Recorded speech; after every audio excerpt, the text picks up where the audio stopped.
Πάμε να φτιάξουμε τα πιο εύκολα ζαμπονοτυροπιτάκια με ένα σύρμα και ένα μπολ. Πάμε να ξεκινήσουμε. Σε ένα μπολ θα ρίξω 2 μέτρια αυγά, 350 γραμμάρια ρόφημα καρπός βρώμη χωρίς ζάχαρη όλυμπος. Το καπάκι κλείνει πάρα πολύ εύκολα και ανακυκλώνεται μαζί με τη συσκευασία. 2 κουταλιές σούπας ελαιόλαδο, ένα κουταλάκι του γλυκού αλάτι, λίγο φρυσκοτριμμένο πιπέρι και ανακατεύω πάρα πολύ καλά. Και θα ρίξω 330 γραμμάρια αλεύρι που φουσκώνει μόνο του. Επίσης, έχω παρατηρήσει ότι το ρόφημα καρπός βρώμη κάνει τις ζύμες πιο αφράτες. Το μείγμα μας είναι έτοιμο, κοιτάξτε πόσο βελούδινο έχει γίνει. Κόβουμε σε κυβάκια 170 γραμμάρια ζαμπόν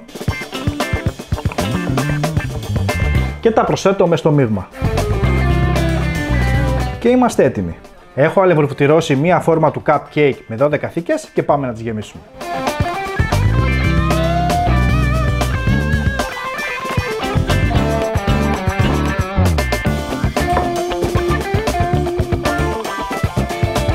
Και το τελευταίο υλικό που θα χρησιμοποιήσουμε είναι τριμμένο κεφαλοτήρι όλυμπος. Αυτή η συσκευασία με βολεύει γιατί ανοίγει πάρα πολύ εύκολα, όπως επίσης κλείνει και πάρα πολύ εύκολα. Τραβάμε την ταινία και κλείνουμε.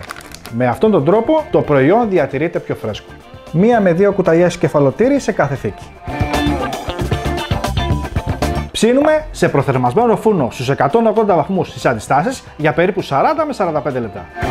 Τα ζαμπονοτυροπιτάκια μας είναι έτοιμα και έχει μοσχομυρίσει το στούντιο. Θα τα αφήσω 10 λεπτά να κρυώσουν και θα πάμε να δοκιμάσουμε.